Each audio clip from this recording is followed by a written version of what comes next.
కానీ ఈ విషయాన్ని వారు మర్చిపోయినారు, తల్లిదండ్రులు మర్చిపోయి అలాగుననే జీవిస్తుంటున్నారు.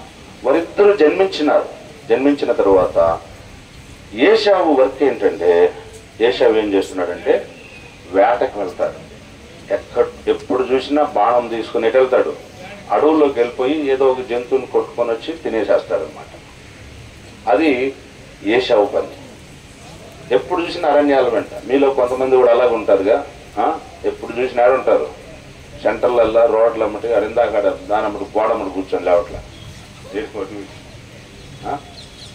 మీరు కూడా కొంతమంది చెట్ల అమ్మటి రోడ్లు అమ్మటి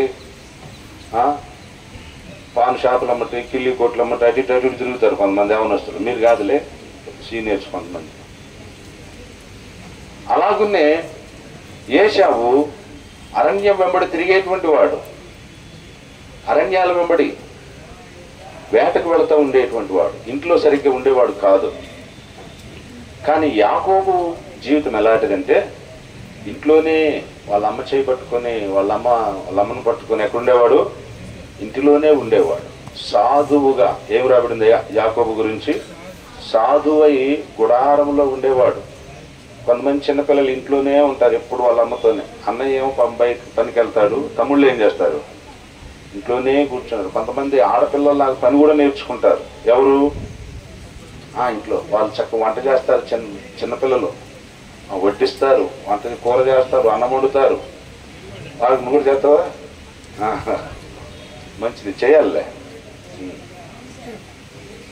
కాబట్టి కొందరు బయటకు వెళ్తారు పెద్దవాళ్ళు, కొంతమంది ఏం చేస్తారు, వంట నేర్చుకుంటారు. ఆ రీతిగా యాకోబు ఇంటిలో ఉండి వంట నేర్చుకున్నాడు. ఆయన చక్కగా అన్ని వంటలు చేయటం వచ్చు. ఎందుకు, ఎక్కడుంటున్నాడు, వాళ్ళ మమ్మీ దగ్గరే ఉంటున్నాడు, సాధువుగా ఉంటున్నాడు. ఎప్పుడు బయటికి వెళ్ళడంలా, లెగిస్తే ఇంట్లోనే ఉంటున్నాడు. సరే, ఒకరోజు ఏం జరిగిందంటే, ఈయనకు వంటలు వచ్చు కాబట్టి యాకోబు ఒకరోజు వంట చేస్తున్నాడు. ఏం వంట చేస్తున్నాడంటే చిక్కుడుగాయల కూర వంట చేసుకుంటున్నాడు. చిక్కుడుగాయల కూర తెలుసా మీకు? చూశారు చిక్కుడుగాయల కూర చక్కగా దాంట్లో కొన్ని టమాటాలు వేసి మంచిగా కూర చేస్తే బాగా టేస్ట్ ఉంటుంది అనమాట. అలాంటి కూర చేస్తున్నాడు ఎవరు, యాకోబు. చూసారు ఎలాంటి కూర చేస్తున్నాడు?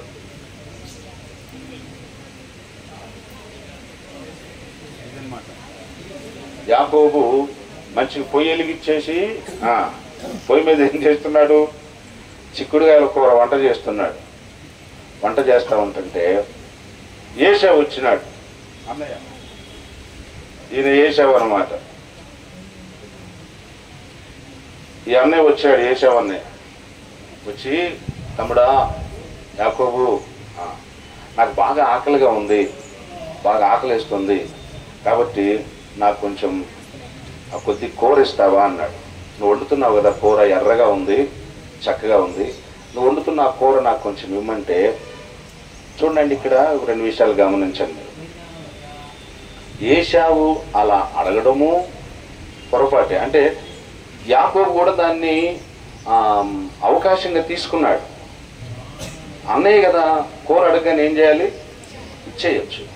ఇవ్వకుండా ఆయన ఏం చేశాడు, నేను కూర ఇస్తా కానీ నీ జ్యేష్ఠత్వపు హక్కు నాకు ఇచ్చాడు. ఏశావు జ్యేష్ఠుడికి ఇంటిలో దీవెనలు ఉంటాయి, ఆస్తిలో ఎక్కువ రెండంతల భాగం వస్తుంది. ఆ దినాల్లో జ్యేష్ఠుడికి ఆశీర్వాదాలు, తండ్రి ఇచ్చే దీవెనలు, తండ్రి ఆస్తిలో భాగము ఏశావుకు ఉంటుంది, పెద్దవానికి, ఎవరు జ్యేష్ఠుడిగా పుట్టినా. కాబట్టి అలాంటి ఆశీర్వాదాలు ఏశావు కలిగి ఉన్నాడు. ఎప్పుడైతే ఈ కలగూర వంటకము, ఈ చిక్కుడుగాయల కూరను ఆశించి ఆ కూర నాకు ఇచ్చేయి యాకోబు అని అడిగినాడో, యాకోబు ఏం చేసిన, ఒక లిటికేషన్ పెట్టాడు. ఏం చేశాడు, నేను ఇస్తా కానీ కూర నీకు, నువ్వేం చేయాలి, జ్యేష్ఠత్వ హక్కును నాకు ఇచ్చేయమన్నాడు. అంటే ఇవ్వచ్చా అండి? జ్యేష్ఠత్వపు హక్కు విలువెంత, కూర విలువెంత? అందుకే ఒక పూట కూటి కొరకు తన జ్యేష్ఠత్వపు హక్కును అమ్మివేసిన ఏశావు వంటి భ్రష్టుడు అంటాడు. కూర విలువెంత, జ్యేష్ఠత్వపు హక్కు విలువెంత? ఆయన ఏం చేసినాడంటే, కూర కోసము నాకెందుకులే, నేను చచ్చిపోతున్నాను, చావబోతున్నాను, బాగా ఆకలిగా ఉంది, కాబట్టి నాకు ఆ యొక్క కూర ఇచ్చేసేయమని చెప్పి కూర తీసుకొని జ్యేష్ఠత్వాన్ని అమ్మివేసుకున్నాడు. ఇప్పుడు జ్యేష్ఠత్వం ఎవరికి వెళ్ళిపోయింది? యాకోబుకు వెళ్ళిపోయింది. యాకోబు జ్యేష్ఠుడిగా ఎంచబడుతున్నాడు. యాకోబు జ్యేష్ఠుడిగా ఎంచబడ్డాడు. ఇప్పుడు అన్నను మోసం చేసినాడు. అన్నను మోసం చేసిన తర్వాత అన్నను మోసం చేసి జ్యేష్ఠత్వాన్ని తీసుకున్నాడు. ఇదిలా ఉండగా తన తండ్రి అయినటువంటి యాకోబు ఇసాకు ఏం చేసినాడంటే తన పెద్ద కుమారుడైనటువంటి ఏశావును పిలిచాడు.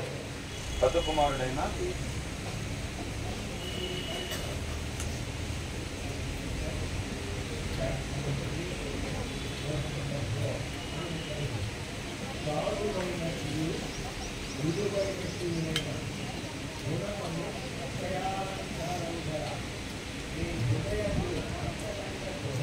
పెద్ద కుమారుడైన ఏశావును పిలిచి, నాయన, అప్పటికి ఇస్సాక్కి కళ్ళు కనపడటంలో పెద్దవాడు అయిపోయినాడు. బాగా కళ్ళు కనపడక ఏం చేసినాడంటే, నాకు మటన్ కర్రీ తినాలని ఉంది, మంచి మాంసం కూర తినాలని ఉంది. ఏశావు, నువ్వేం చేస్తావంటే ఒక మంచిగా ఏదైనా ఒక జంతువును వేటాడి చంపి ఆ మాంసం కూర వండి నాకు ఆహారం తీసుకొనిరా. నేనేం చేస్తాను, నా దగ్గర ఏమున్నాయి? దీవెనలు ఉన్నాయి, నా దగ్గర ఆశీర్వాదాలు ఉన్నాయి, నా దగ్గర దీవెనలు ఉన్నాయి. ఇది పెద్ద కుమారుడికి చెప్తున్నాడు ఏశావుకు. ఆ మాట ఎవరు విన్నారంటే రెబెక్కమ్మ వింది. విని, అమ్మ, రెబెక్కమ్మకి ఎవరిష్టం? యాకోబు అంటే ఇష్టం. ఇప్పుడు దీవెనలు ఎవరికి ఇస్తానంటున్నాడు ఇసాకు? ఆ విషయము రెబెక్కమ్మకి ఇష్టం లేదు. వినింది సైలెంట్ గా. విని వెంటనే రెబెక్కమ్మ ఏం చేసిందంటే ఆ మాట విని యాకోబు దగ్గరికి వెళ్ళింది. యాకోబుని పిలిచి, యాకోబు, మీ నాయన ఇలా చెప్పాడు మీ అన్నయ్యతో, మీ అన్నయ్యకి దీవెనలు ఇస్తున్నాడంట, మాంసం కూర వండుకొని రమ్మన్నాడు. అందుకే నీవే ఏం చేస్తావంటే మీ అన్న కంటే ముందు పాపం ఏశావు ఏం చేసినాడంటే బాణం పుల్లలు తీసుకొని అవన్నీ తీసుకుని అడవికి వెళ్ళిపోయినాడు. జంతువును వేటాడి తీసుకొచ్చి నాన్నకి ఆహారం వండి పెట్టి ఆశీర్వాదాలు తీసుకుందామని ఆయన అడవికి వెళ్ళిపోయినాడు. ఆయన వెళ్ళిపోయిన తర్వాత రెబెక్క ఏం చేసిందంటే యాకోబుని పిలిచి వెంటనే వాళ్ళ మందలో నుండి ఒక మంచి పొట్టేలును కోసి ఆమె చక్కగా కూర చేసి, ఈ ఆహారం తీసుకుని వెళ్ళి మీ డాడీకి ఇవ్వు. ఎవరను అంటే నేను ఏశావునని చెప్పని అన్నాడు. అంటే అప్పుడు యాకోబు అన్నాడు, సరేమ్మా నేను వెళ్తాను, ఒక డాడీ మరి నన్ను గుర్తుపడతాడేమో, యాకోబు అని తెలుసుద్ది కదా అంటే తెలియదు. ఒకటి, ఏ యొక్క మేకనైతే కోసినారో ఆ మేక చర్మాన్ని కప్పుకున్నాడు. ఎవరు? యాకోబు. ఆ తర్వాత ఏశావు వస్త్రాన్ని వేసుకున్నాడు. ఏశావు తొడుక్కునేటువంటి వస్త్రాలు ఎవరు వేసుకున్నారు? యాకోబు వేసుకున్నాడు. సరే, కూర వాళ్ళమ్మ రెడీ చేసింది, అన్నం తీసుకొని వచ్చినాడు. వాళ్ళమ్మ రెడీ చేసి తీసుకొని రాగానే చూడండి,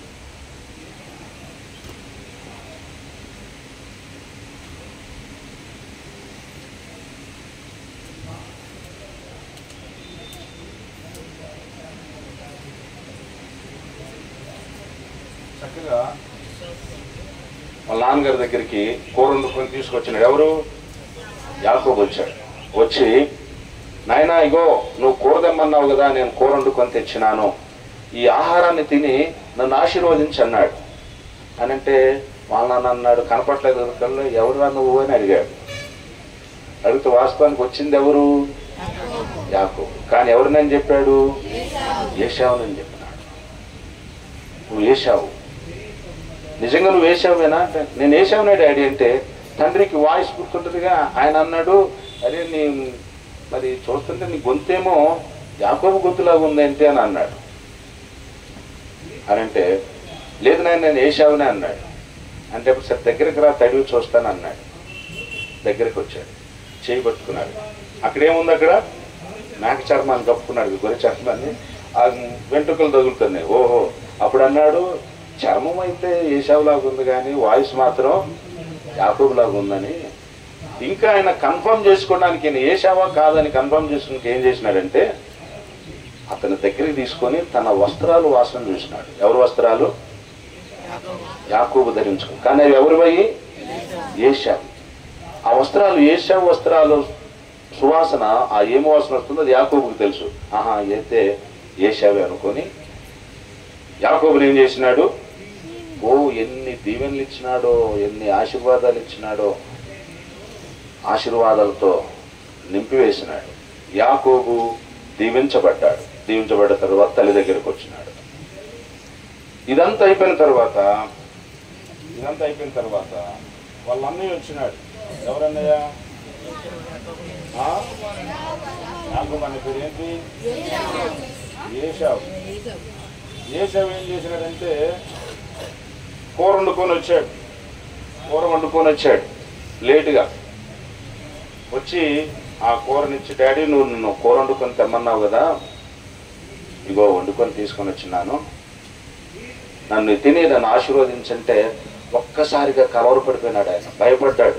అదేంట్రా ఏశావు, ఇందాకెవరు వచ్చారు, నన్ను మోసం చేసినారు, ఏశావునని చెప్పి నాకు ఆహారం ఇచ్చి మరి నీకు రావాల్సిన దీవెనలను తీసుకున్నాడు కదా, నేను దీవించాను, అతను నిజంగా దీవించబడ్డాడు అని అంటే, ఇప్పుడు ఏశావుకు బిగ్గరగా ఏడ్చాడు ఏశావు.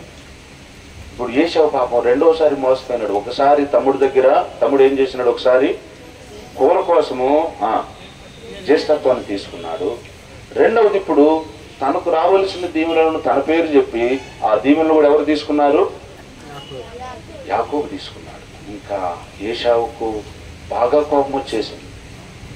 ఎంత కోపం అంటే యాకోబును చంపేయాలన్నంత కోపం వచ్చింది. అంత కోపం వస్తే వెంటనే వాళ్ళ అమ్మ ఏం చేసిందంటే యాకోబుని పిలిచింది. నాయనా యాకోబు, మీ అన్నయ్య నీ మీద కోపంగా ఉన్నాడు, మీ నాన్న కూడా ఏశావుకే సపోర్ట్ చేస్తున్నాడు, కాబట్టి నువ్వు ఇక్కడి నుంచి బయలుదేరి బెతూయేలు హారాన్ అనేటువంటి పట్టణానికి వెళ్ళు. అక్కడ మా బ్రదర్ ఉన్నాడు, మా అన్నయ్య ఉన్నాడు అక్కడ, అంటే నాబాలు, నీకేమవుతాడు? ఆయన మేనమామ అవుతాడు, నువ్వు అక్కడికి వెళ్ళు. ఈలోపు ఇస్సాకు చెప్పింది ఆమె. ఇస్సాకు కూడా పిలిచాడు.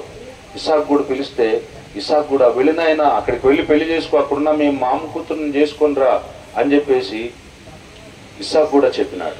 అప్పుడు ఏం జరిగిందంటే యాకోబు జీవితం ఎట్లయిపోయిందంటే ముగ్గురు కూడాను, ఒకటి నాయన, రెండు అమ్మ, మూడు అన్నయ్య, వీళ్ళు ముగ్గురు కూడా ఏం చెప్తున్నారంటే వెళ్ళమనే అంటున్నారు. ఎవరు కూడా యాకోబును ఇంట్లో ఉండేదానికి ఇష్టపడటంలా. ఏదో ఒక కారణాన్ని ఆధారం చేసుకొని ముగ్గురు కూడాను ఏశావును యాకోబును పంపించాలని. అంత మాత్రమే కాదు, ఇప్పుడు ఈ రీతిగా మోసం చేసినటువంటి కారణాన ఇస్సాకు కుటుంబంలో నెమ్మది లేదు, దుఃఖము. యాకోబు ఒక రకంగా దుఃఖిస్తున్నాడు, రెబెకా ఒక రకంగా దుఃఖిస్తుంది, ఏశావు ఒక రకంగా దుఃఖిస్తున్నాడు. ముగ్గురు కూడాను, ఈ ఇద్దరు కుమారులు, తల్లిదండ్రులు కూడా ఎవరికి నెమ్మది లేదు. ఎందుకు నెమ్మది లేదు? ఏశావుకి ఎందుకు నెమ్మది లేదు? ఏశావుకి ఎందుకు నెమ్మది లేదు? ఆశీర్వాదాలు పోగొట్టుకున్నాడు, జ్యేష్ఠత్వాన్ని పోగొట్టుకున్నాడు అనే దుఃఖం ఎవరికి ఉంది? ఏశావుకు. మరి రెబెకాకి ఎందుకు దుఃఖం ఉంది? అయ్యో, నాకు ఇష్టమైన కుమారుడు ఇప్పుడు ఏమైపోతున్నాడు? తనకు దూరం అయిపోతున్నాడే. మళ్ళీ ఎప్పుడు కనపడతాడో ఏమో, ఎంతకాలానికి కనపడతాడేమో.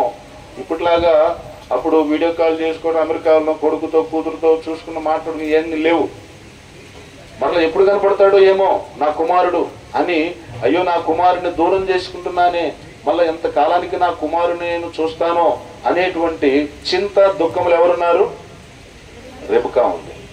ఏశావేమో అలా దుఃఖపడుతున్నాడు, రెబెకా ఇలా దుఃఖపడుతుంది. ఇకపోతే తండ్రి ఇస్సాకు ఎట్లున్నాడు? దేవుని చిత్తాన్ని ఎరగకుండా, దేవుని చిత్తం ఏంటో, దేవుని సంకల్పం ఏంటో, ఎవరు దీవించబడాలి, ఎవరు ఆశీర్వదించబడాలి, ఎవరు జ్యేష్ఠుడనే ప్రభువు యొక్క ఏర్పాటును ప్రభు సంకల్పాన్ని ఎరగకుండా తండ్రి అయినటువంటి ఇస్సాకు, అయ్యో నేను ఏశావును దీవించాలనుకున్నానే దీవించలేకపోయినాను అని ఆయన విధానంలో ఆయన దుఃఖపడుతున్నాడు. వీళ్ళు ముగ్గురు ఎలా దుఃఖపడుతుండే? యాకోబుకి ఎలా ఉంది దుఃఖము? యాకోబు ఎలా దుఃఖపడుతున్నాడు? ఏంటి నా పరిస్థితి? మా నాన్న వద్దంటున్నాడు, మా అమ్మ వద్దంటుంది, అన్నయ్య నా మీద కోపంగా ఉన్నాడు, ఇంట్లో వాళ్ళు అందరూ నాకేమైనారు? వ్యతిరేకమైపోయినారు కదా. ఎక్కడికి వెళ్ళాను నేను? ఏనాడు నేను బయటకు వచ్చిన వాడిని కాదు మా అమ్మను వదిలిపెట్టి. అమ్మేమి ఇప్పుడు ఎక్కడికో వెళ్ళమంటుంది, మధ్యలో పెద్ద అరణ్యం ఉంది, నేను ఎలా వెళ్ళాలి? ఎలా నేను అక్కడికి చేరుకోవాలి? నాకు దారి తెలీదు, మా మామ తెలీదు, మా ముఖం తెలీదు, ఎప్పుడు మామ ఇంటికి వెళ్ళిన వాడు కాదు. మీరైతే కొంతమంది ఊరకు ప్రయాణాలు చేస్తుంటారు కదా, సెలవులు వస్తే చాలు, హాలిడేస్ వస్తే చాలు, ఎక్కడికి వెళ్ళిపోతారు? పెద్దమ్మ వాళ్ళ ఇంటికి, పెన్నమ్మ వాళ్ళ ఇంటికి, అక్క వాళ్ళ ఇంటికి, బావగారి ఇంటికి. మీరు వెళ్తున్నా కానీ మీళ్ళకి ఎవరు నన్ను తెచ్చుకుంటారా? మీరే వెళ్ళిపోతుంటారు. అలాగే ఎప్పుడు కూడా యాకోబు అలాంటి ప్రయాణాలు అలా చేయలే, ఎప్పుడు ఇంట్లోనే ఉండేవాడు. ఇప్పుడు మొట్టమొదటిసారి ఇంటి నుండి బయటికి వెళుతున్నాడు యాకోబు. ఆయన దుఃఖం ఆయన పడుతున్నాడు. ఇక్కడ ఒక మాట మీకు జ్ఞాపకం చేస్తా. దుఃఖం ఎందుకు వస్తుందంటే మానవునికి అవిధేయతను బట్టి, పాపాన్ని బట్టి దుఃఖము, పాపాన్ని బట్టి శాపము. ఒకరెవరైనా చదవండి, రోమా పత్రిక 6వ అధ్యాయము 23వ వచనం. చదవండి, రోమీయులకు రాసిన పత్రిక 6వ అధ్యాయము 23వ వచనం చదవండి. ఎలానగా పాపము వలన వచ్చు జీతము మరణము, అయితే దేవుని కృపావరము నిత్య జీవము. పాపము, అవిధేయత ఇదేమి కలిగిస్తుంది అంటే దుఃఖాన్ని కలిగిస్తుంది. ఇదేం కలిగిస్తుంది? దుఃఖాన్ని కలిగిస్తుంది, వేదనను కలిగిస్తుంది. అలాగున ఒకరికి ఒక రకంగా ఎవరి మార్గంలో వారు ఏం చేసిన కుటుంబంలో ఒక దేవునికి అయిష్టమైన కార్యం, తద్వారా ఎవ్వరికీ నెమ్మది లేకుండా అయిపోయింది. ఎటకేలకు యాకోబు అక్కడ నుండి ప్రయాణం ఆరంభించినాడు. ఒక్కడే బయలుదేరి వెళ్తూ ఉండగా హారాను మరి వైపుకు వెళుతూ ఒక ప్రదేశానికి వచ్చేటప్పటికి అక్కడ చీకటి పడిన తర్వాత ప్రయాణం చేయడం సాధ్యమవుతా? మనకులాగా ఇప్పటిలాగా లైట్స్ లేవు అప్పుడు ఆ రోజుల్లో. పగలే ప్రయాణం చేయటం, రాత్రుల పూట నిద్రపోవటం. సరిగ్గా ఆ దినాల్లో ఇక చీకట్లో కటిక చీకటి అనమాట. యాకోబు ప్రయాణం చేయలేకపోతున్నాడు, ముందుకు వెళ్ళలేకపోతున్నాడు. అప్పుడు ఏం చేసినాడంటే ఆ రాత్రి పడుకుందాం, ఇక్కడ విశ్రాంతి తీసుకుందామని యాకోబు ఏం చేసినాడంటే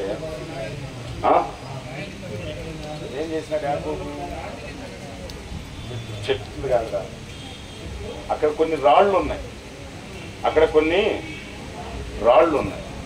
ఆ రాళ్ళు ఉంటే ఆ రాళ్ళలో ఒక రాయిని తీసుకొని దిండు పెట్టుకున్నట్లుగా మనం దిండు పెట్టుకుంటాం కదా, అలాగ చూసారు ఈ రాయిని పెట్టుకొని నిద్రపోతూ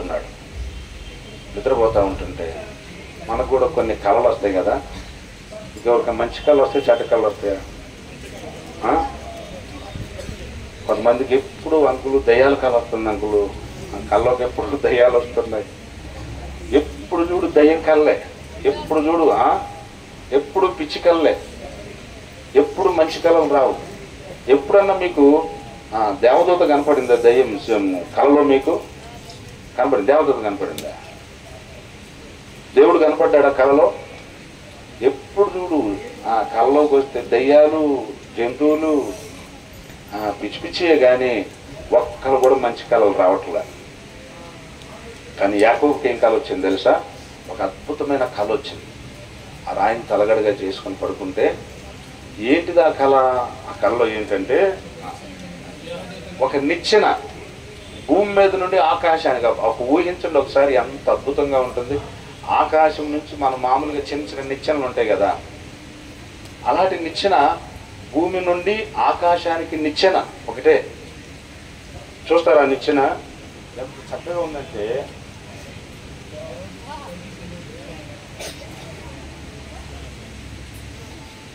నిచ్చెన కనపడుతుందా మీకు?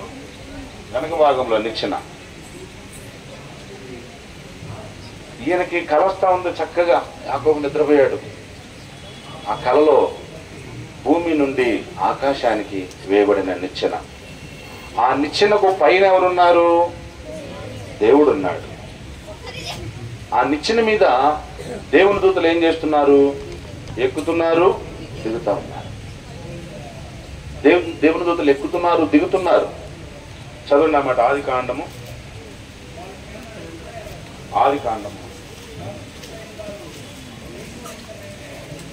28వ అధ్యాయము.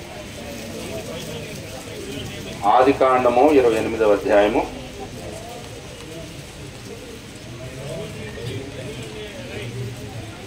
12వ వచనం. అప్పుడు అతడు ఒక కల కనెను, అందులో ఒక నిచ్చెన భూమి మీద నిలపబడి ఉండెను, దాని కొన ఆకాశమునంటెను, దాని మీద దేవుని దూతలు ఎక్కుచూ దిగుచుండ్రి. ఆ నిచ్చెన మీద, ఆ నిచ్చెనకు పైన ఉన్నటువంటి దేవుడు ఏమని యాకోబును ఆశీర్వదిస్తున్నాడు అంటే 13, మరియు యెహోవా దానికి పైగా నిలిచి, నేను నీ తండ్రి అయిన అబ్రహాము దేవుడను, ఇస్సాకు దేవుడనని యెహోవాను, నీవు పండుకొని ఉన్న ఈ భూమిని నీకును నీ సంతానమునకును సదాకాలము నీ సంతానమునకు నిచ్చేదను.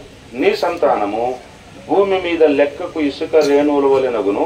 నీవు పడమటి తట్టును, తూర్పు తట్టును, ఉత్తరపు తట్టును, దక్షిణపు తట్టును వ్యాపించెదవు. భూమి యొక్క వంశములన్నీ నీ మూలముగాను నీ సంతాన మూలముగాను ఆశీర్వదించబడును. ఇదిగో నేను నీకు తోడయ్యుండి నీవు వెళ్ళు ప్రతి స్థలమందు నిన్ను కాపాడుచు ఈ దేశమునకు నిన్ను మరలా రప్పించదను. నేను నీతో చెప్పినది నెరవేర్చు వరకు నిన్ను విడువను. దేవుడు నిచ్చెన మీద పైనుండి ఆకాశమందుండి ఆ నిచ్చెనకు పైగా ఉండి ఈ మాటలు, ఈ వాగ్దానాలు యాకోబుతో చేసినాడు ఆ కలలో. వెంటనే తెల్లవారిపోయింది. యాకోబు కల మెలకు వచ్చింది, దిక్కుని లేచాడు. వెంటనే ఆ స్థలమును గురించి భయపడ్డాడు. ఈ స్థలము ఎంతో భయంకరమైన స్థలం అన్నాడు. అంత మాత్రమే కాదు, ఇది దేవుని మందిరమే గాని ఇంకొకటి వేరొకటి కాదు అన్నాడు. ఇది పరలోకపు గవిని ఇదే అన్నాడు. ఈ స్థలం ఎంతో భయంకరమైంది అన్నాడు. అంత మాత్రమే కాదు, నిశ్చయముగా యెహోవా ఈ స్థలమందున్నాడు అన్నాడు. ఎంత గొప్ప! ఆయన ఎరుగుతూ వచ్చినాడు ఆ కళ ద్వారా. దేవుడు అటువంటి ప్రత్యక్షతనిచ్చినాడు యాకోబుకు.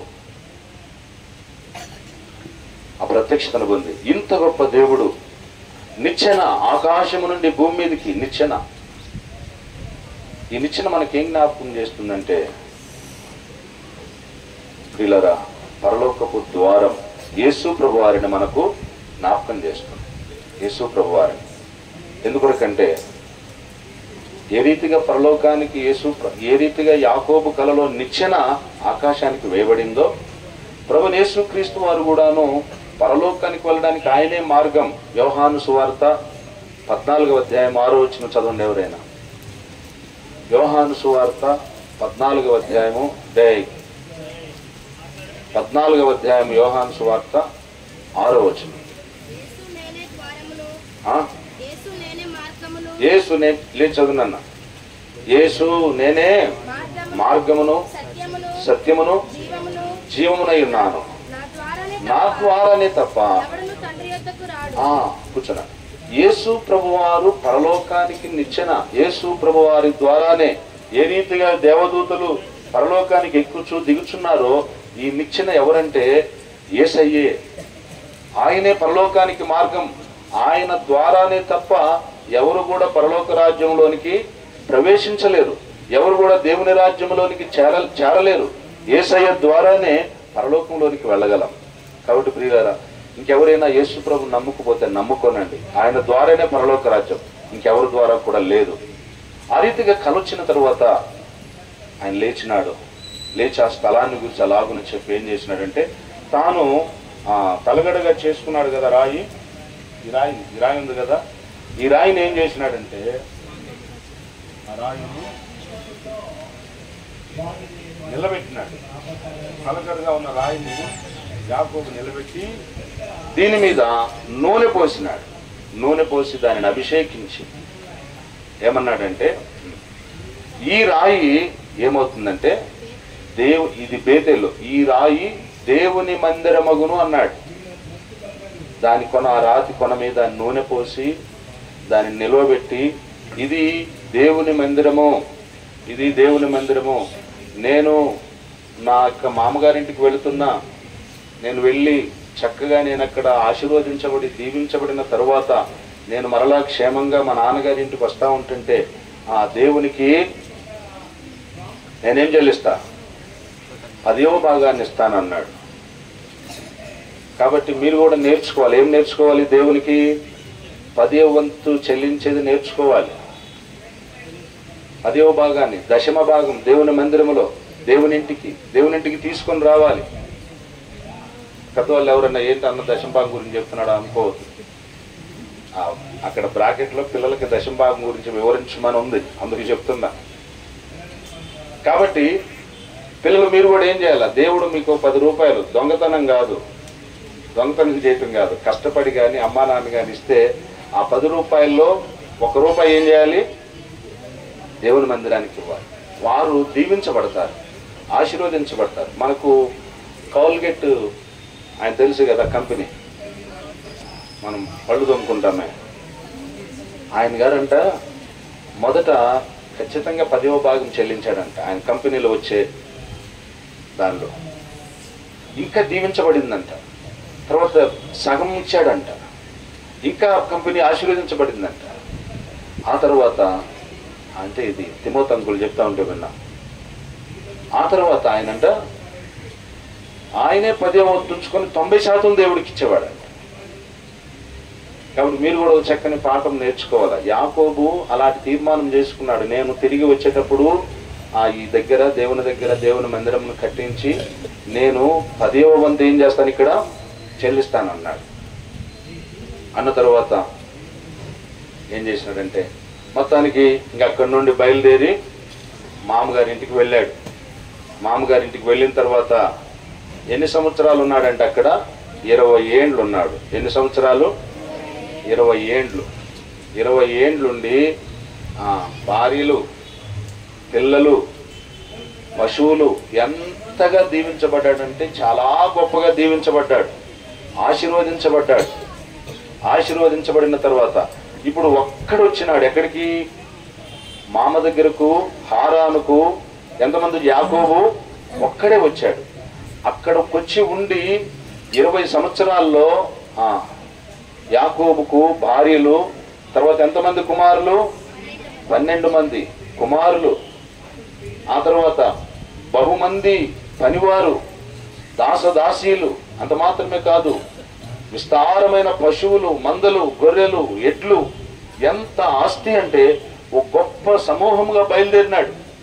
వాళ్ళ ఇంటికాడ మామగారికి చెప్పి నేను మా డాడీ ఇంటికి వెళ్ళిపోతాను, ఇంక చాలు 20 సంవత్సరాలు ఇక్కడని తిరుగు ప్రయాణమైనాడు. తిరుగు ప్రయాణం ఎట్లయినాడు తెలుసా?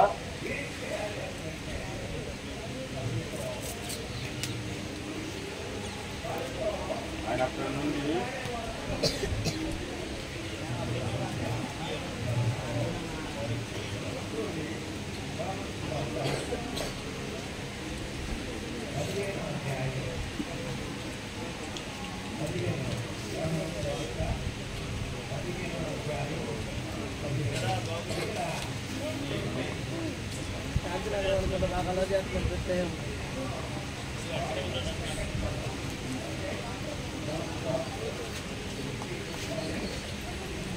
బొమ్మ రాలేదు.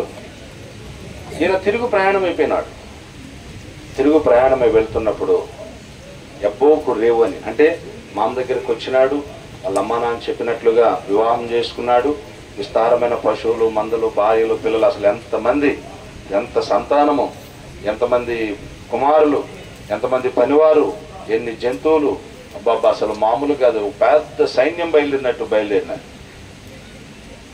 బయలుదేరి వస్తూ ఉన్నప్పుడు ఈ పిల్లల్ని, తల్లుల్ని, వీళ్ళందరినీ తీసుకొని ఆ ఎబ్బోకు రేవు దాటించి ఆయన ఏం చేసినాడంటే ఒక రాత్రంతా దేవునితో ప్రార్థనలో గడిపాడు. ఒక్కడే, యాకోబు ఒక్కడే ప్రార్థనలు గడిపితే దేవుడు అంటున్నాడు, నన్ను వదిలిపెట్టు, నేను వెళ్తానంటే యాకోబు ఏమన్నాడు? నీవు నన్ను ఆశీర్వదించితేనే కానీ నేను నిన్ను విడిచిపెట్టను అన్నాడు. పెనుగులాడినాడు, దేవునితో పోరాడినాడు. నీవు నన్ను దీవించాలి, నీవు నన్ను దీవించాలి, నీవు నన్ను ఆశీర్వదించాలి, నీవు నన్ను దీవిస్తేనే నిన్ను విడిచిపెడతానన్నాడు. దేవుడేమో వదిలిపెట్టడం లేదని ఒక దెబ్బ కొట్టాడు. తుంటి నరము దెబ్బ తగిలి కాలు వసిలి తొడగూడు వసిలి కుంటివాడైపోయినాడు. కుంటికాలు అయిపోయింది. అయినా కానీ, దెబ్బ తగిలినా కానీ, కుంటివాడైనా కానీ ఏం చేయాలి? యేసయ్యను వదిలిపెట్టలే, నన్ను దీవించాలన్నాడు. అప్పుడు అన్నాడు ఆయన, నీ పేరేంటన్నాడు దేవుడు. ఏం చెప్పాడు? యాకోబు అన్నాడు. అక్కడేమన్నాడు? వాళ్ళ నాన్న దగ్గర ఏశావు. భౌతికమైన తండ్రి దగ్గర ఏమో ఏశావుని అని చెప్పాడు. దేవుడు అడిగేటప్పటికి ఏం చెప్తున్నాడు?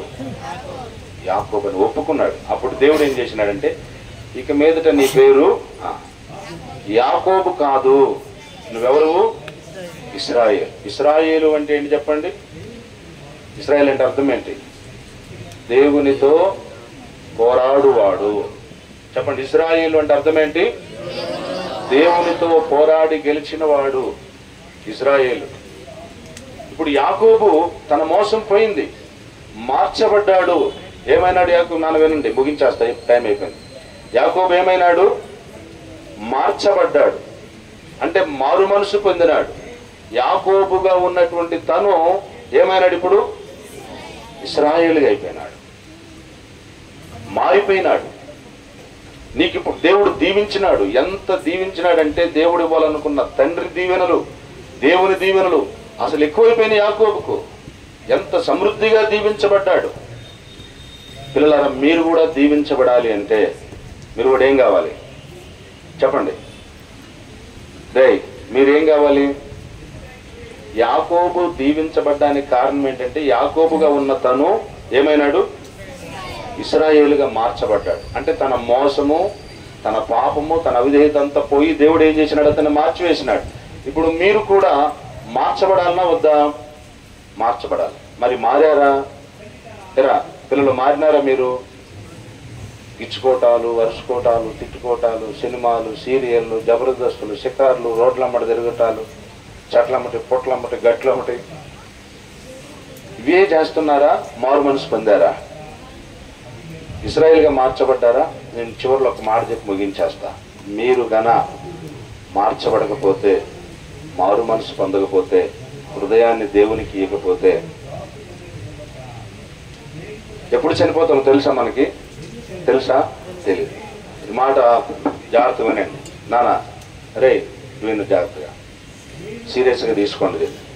యేసయ్యను నమ్ముకోకుండా, మారు మనసు పొందకుండా, యాకోబుగా ఉన్న నీ జీవితాన్ని ఇశ్రాయేలుగా మార్చుకోకుండా నీ జీవితం ముగించినవనుకో, చనిపోతే ఎక్కడికి వెళ్తాం? నరకం ఉంది. నరకం ఉంది. ఆ నరకంలో పడేస్తాడు యేసయ్య. పడేశాడు అనుకో, ఎంతకాలం ఉంటాం నరకంలో? యుగాలు. 1 సంవత్సరం తర్వాత తీస్తాడు నరకంలో నుండి. 10 సంవత్సరాల తర్వాత తీస్తాడా? 20 సంవత్సరాల తర్వాత తీస్తాడా? 1,00,000 సంవత్సరాల తర్వాత తీస్తాడా? నరకమనున్నది నిరతముండునయో. నరకం అనేది నిరంతరము ఉంటుంది. నీ జీవితము మార్చుకోకపోతే, యాకోబుగా ఉన్న నీ జీవితము ఇశ్రాయేలుగా మార్చబడకపోతే భయంకరమైన నిత్య నరకం. ఇది సరదాగా తీసుకోవద్దు, జోక్గా తీసుకోవద్దు. చక్కటి తీర్మానం చేసుకో ప్రభు కొరకు. ప్రభు, నేను కూడా యాకోబులే మారుతానయ్యా. నేను మారకుండా చనిపోతే నిత్య నరకము. ఒక్కసారి నువ్వు నరకంలో పడ్డావనుకో, మీ అమ్మ నాన్న పరలోకంలో ఉన్నారనుకో, ఎటువంటి భయంకరమైన ఫీలింగ్ ఉంటుందో తెలుసు మీకు? డాడీ మమ్మీ అంటే మమ్మీ లేదు, డాడీ లేదు. అరే పోరా అంటారు వాళ్ళు. నేను అది పిలవబాక, నువ్వు మాట్లాడబాకంటారు. నరకంలో పడిపోతే అమ్మ నాన్న దగ్గర వాళ్ళు చూస్తూ ఉంటావు. ఆ లాజర్ని కన్నా ధర్మవంతులు చూసినట్టు డాడీ మమ్మీ డాడీ అంటే, డాడీని నిన్ను అసలు మాట్లాడద్దు అంటారు. ఎంత ఏడుస్తావంటే చూడండి. మామూలుగా ఈ ఎండకే మనం తట్టుకోలేకపోతున్నాం కదా. నరకంలో ఎలా ఓర్చుకుంటాం నరకాన్ని? ఆ నరకంలో నుండి పొగంట అదే పాటలో చెప్తాడు. మబ్బు వల్లే పొగ పైకి లేచును, అబ్బో అబ్బని ఏడ్చుచుందురు. నరకం నుండి పొగ ఎలా వస్తుందంట? ఆకాశం ఎంత ఉందో అంతటి పొగ. మబ్బు వల్లే పొగ పైకి లేచును, అబ్బో అబ్బని ఏడ్చుచుందురు. బొబ్బలిడుదురు అడ్డమొచ్చడి అబ్బలెవ్వరు కానరందున. ఒకవేళ నరకానికి మీరందరూ ఆడపిల్లలందరూ నరకానికి పోతున్నారు అనుకో, ఎవరో ఒక టీచర్ గారు వచ్చి, లేదు మన సండే స్కూల్ మన వివిఎస్ టీచర్స్ వచ్చి, యేసుప్రభు ఏంటి మా పిల్లలందరినీ నరకానికి పంపిస్తున్నావు నాయన, వాళ్ళందరినీ చక్కగా హ్యాండ్ వర్క్ చేశారు, పాటలు పాడారు, నాయన మరి వర్క్ బుక్ రాశారు, కంటకవాక్యాలు చెప్పారు, వాళ్ళందరినీ పరలోకానికి పంపి ప్రభు అని రికమెండ్ చేయడానికి అక్కడ టీచర్స్కి ఎవరికి కూడా అవకాశం ఉండదు. లేదు మీరందరూ ఉన్నారనుకో, బాయ్స్ మీరంతా నరకానికి పోయే బ్యాచ్లో ఉన్నారనుకో, మారు మనసు పొందకుండా నరకానికి వెళ్తున్నారనుకో, ఆ సమయంలో మన టీచర్స్ ఇక్కడున్న అన్నోళ్ళందరూ వచ్చి, యేసుప్రభు ఎందుకు మా పిల్లల్ని నరకానికి పంపిస్తున్నావయ్యా, మేము చెప్తున్నాం కదా మా బిడ్డలందరినీ పరలోకానికి పంపించని మీ తరపున సిఫారసు చేయడానికి రికమెండ్ చేయడానికి మా సిఫారసు రికమెండేషన్లు అక్కడ చల్లవు. బొబ్బలిడుదురు అడ్డమొచ్చడి అబ్బలెవ్వరు కానరందున. అప్పుడు ఏం చేస్తావు తెలుసా? నోరు నెత్తి కొట్టుకొందురయ్యో. ఒక చేత్తో నెత్తి, ఇంకో చేత్తో నోరు, ఒక చేత్తో నోరు, ఇంకొక చేత్తో నెత్తిని బాదుకుంటావు. ఎందుకు? ప్రభు యేసు క్రీస్తును నమ్మనందుకు నొచ్చుకొందురయ్యో. హృదయంలో నొచ్చుకుంటావు, ఏడుస్తావు, నెత్తి నోరు బాదుకుంటావు. దీన్ని చాలా సీరియస్గా ఆలోచించే బిడ్డలారా. భయంకరమైన నరకం ఉంది. ఆ నరకము నుండి తప్పించడానికే వచ్చిన దేవుడు మన ప్రభు అయినటువంటి యేసు క్రీస్తు ప్రభువు. మన హృదయాన్ని ప్రభుకి ఇచ్చేద్దాం, మనము మారు మనసు పొందుదాం, హృదయాన్ని దేవునికి ఇచ్చేద్దాం, మార్పు చెందుదాం. యాకోబుగా ఉన్న మనం ఇశ్రాయేలుగా చేయబడదాం. ఆ తర్వాత దీవించబడి ఆశీర్వదించబడి చక్కటి మారు మనసు పొంది తిరిగి యాకోబు ధైర్యంగా వెళ్తున్నాడు అన్నను ఎదుర్కోవడానికి. 400 మందితో అన్న వస్తున్నాడన్న భయపడటంలా. ఎందుకు ఏమైనాడు యాకోబు? మారు మనసు పొందినాడు. నీవు కూడా మారు మనసు పొందితే నీకెంతో ధైర్యం ఉంటుంది, ఎంతో సంతోషం ఉంటుంది, ఆనందం ఉంటుంది, ఎవరికి భయపడవు. కుంటుతున్నాడు యాకోబు, అన్న చూసి జాలిపడ్డాడు, ఇద్దరు కలుసుకొని ఏడ్చుకున్నారు. నీ జీవితంలో కూడా ఇటువంటి మారు మనసు పొంది పరలోకానికి వారసుడు కావాలనేదే దేవుని ఖచ్చితం. మీరు కూడా మారు మనసు పొందుతారా? మరి నరకం నుండి తప్పించుకుంటారా? మోకరించండి, ప్రార్థన చేసుకుంటాం. మోకాళ్ళ మీదకి రండి, చేతులు జోడించండి. ఒక చిన్న ప్రార్థన, కళ్ళు మూసుకోనండి, చేతులు జోడించండి. ప్లీజ్ నాన్న, చేతులు జోడించండి ప్లీజ్. ఎవరు మాట్లాడదు, అయిపోయింది కదా.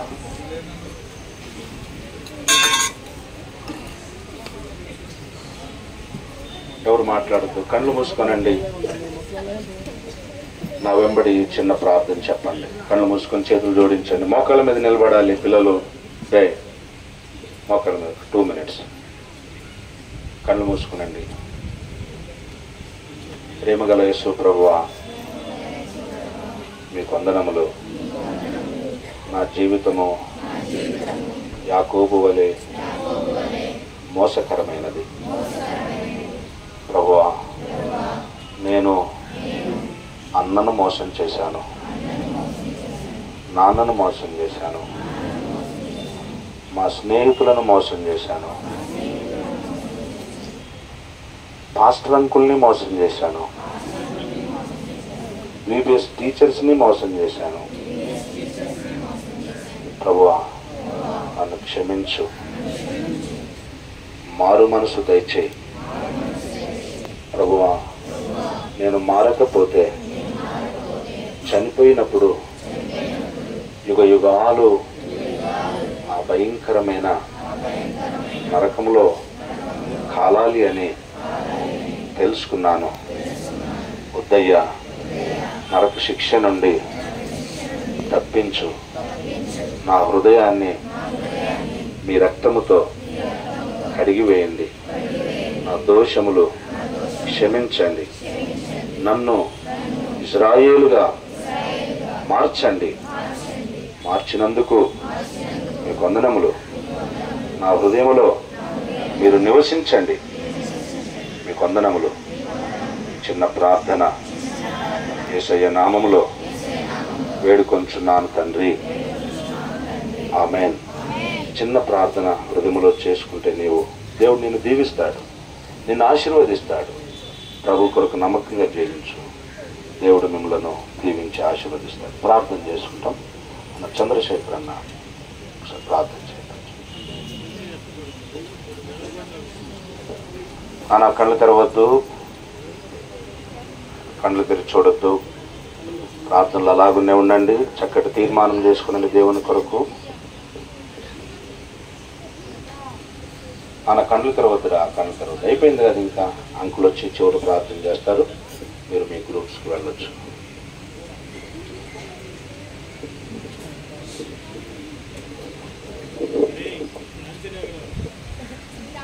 చేతులు జోడించండి.